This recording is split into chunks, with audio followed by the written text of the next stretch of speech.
धर्मवीर भारती की कनुप्रिया, कनु अर्थात कृष्ण की प्रिया राधा की अनुभूतियों की गाथा है। ऐसा लगता है जैसे कवि ने नारी के अंतर्मन को पढ़ लिया हो और उसे कविता में डाल दिया हो। प्रेम और संवेदना का इससे अधिक सुंदर चित्रण मैंने कविता में नहीं पढ़ा है। कनुप्रिया, तुम मेरे कौन हो? तुम मेरे कौन हो कनु? मैं तो आज तक नहीं जान पाई। बार बार मुझसे मेरे मन ने आग्रह से, विस्मय से, तन्मयता से पूछा है, यह कनु तेरा है कौन? बूझ तो। बार बार मुझसे मेरी सखियों ने व्यंग से, कटाक्ष से, कुटिल संकेत से पूछा है, कनु तेरा कौन है री? बोलती क्यों नहीं? बार बार मुझसे मेरे गुरुजनों ने कठोरता से, अप्रसन्नता से, रोष से पूछा है, यह कान्हा आखिर तेरा है कौन? मैं तो आज तक कुछ नहीं बता पाई। तुम मेरे सचमुच कौन हो कनु?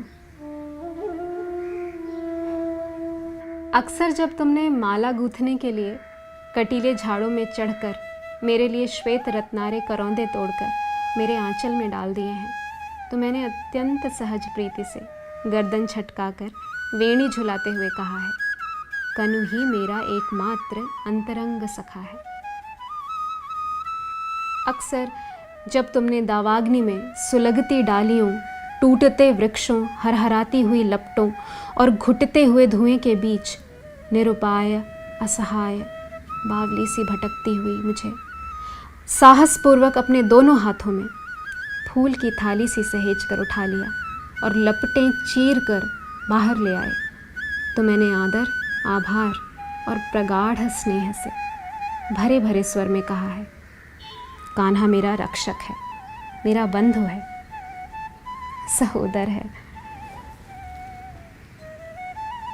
अक्सर जब तुमने वंशी बजाकर मुझे बुलाया है और मैं मोहित मृगी सी भागती चली आई हूँ और तुमने मुझे अपनी बाहों में कस लिया है, तो मैंने डूब कर कहा है, कनु मेरा लक्ष्य है, मेरा आराध्य, मेरा गंतव्य।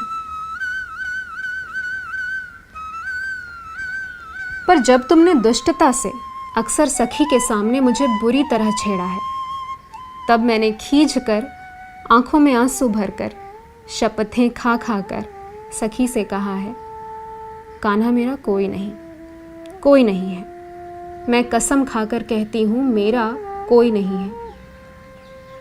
पर दूसरे ही क्षण जब घनघोर बादल उमड़ आए हैं और बिजली तड़पने लगी है और घनी वर्षा होने लगी है और सारे वनपथ धुंधला कर छिप गए हैं, तो मैंने अपने आंचल में तुम्हें दुबका लिया है। तुम्हें सहारा दे देकर अपनी बाहों में घेर गांव की सीमा तक तुम्हें ले आई हूँ। और सच सच बताऊं तुझे कनु सांवरे, कि उस समय मैं बिल्कुल भूल गई हूँ कि मैं कितनी छोटी हूँ।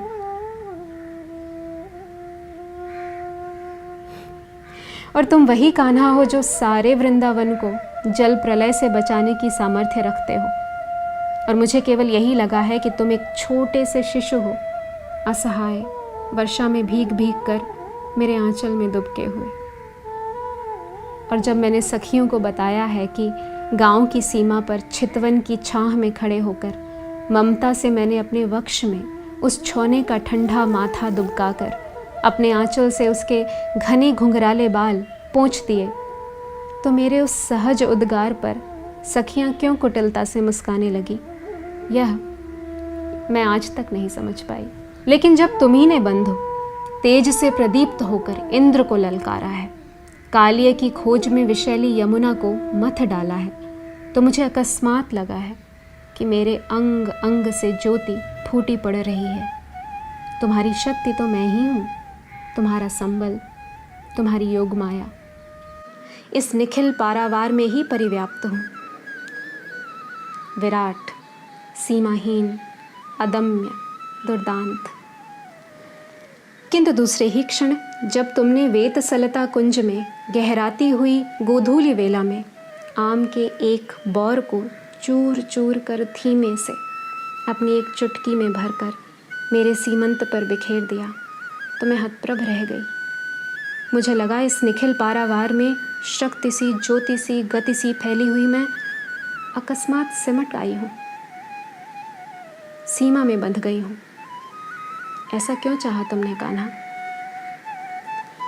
पर जब मुझे चेत हुआ तो मैंने पाया कि हाय सीमा कैसी, मैं तो वह हूँ जिसे दिग्वधु कहते हैं, कालवधु। समय और दिशाओं की सीमाहीन पगडंडियों पर अनंत काल से अनंत दिशाओं में तुम्हारे साथ साथ चलती आ रही हूँ, चलती चली जाऊंगी।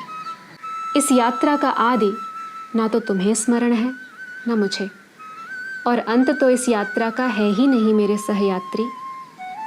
पर तुम इतने निठुर हो और इतने आतुर कि तुमने चाहा है कि मैं इसी जन्म में, इसी थोड़ी सी अवधि में जन्म जन्मांतर की समस्त यात्राएं फिर से दोहरा लूं।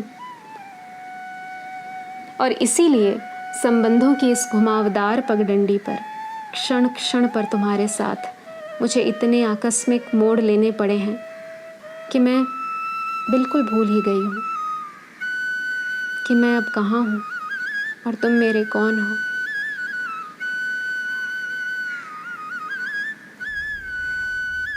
और इस निराधार भूमि पर चारों ओर से पूछे जाते हुए प्रश्नों की बौछार से घबराकर मैंने बार बार तुम्हें शब्दों के फूल पाश में जकड़ना चाहा है। सखा, बंधु, आराध्य, शिशु, दिव्य, सहचर, और अपने को नई व्याख्याएं देनी चाहिए। सखी, साधिका, बांधवी, माँ, वधू, सहचरी। और मैं बार बार नए नए रूपों में उमड़ उमड़ कर तुम्हारे तट तक आई और तुमने हर बार अथाह समुद्र की भांति मुझे धारण कर लिया, विलीन कर लिया, फिर भी अकूल बने रहे। मेरे सांवले समुद्र, तुम आखिर हो मेरे कौन? मैं इसे कभी माप क्यों नहीं पाती?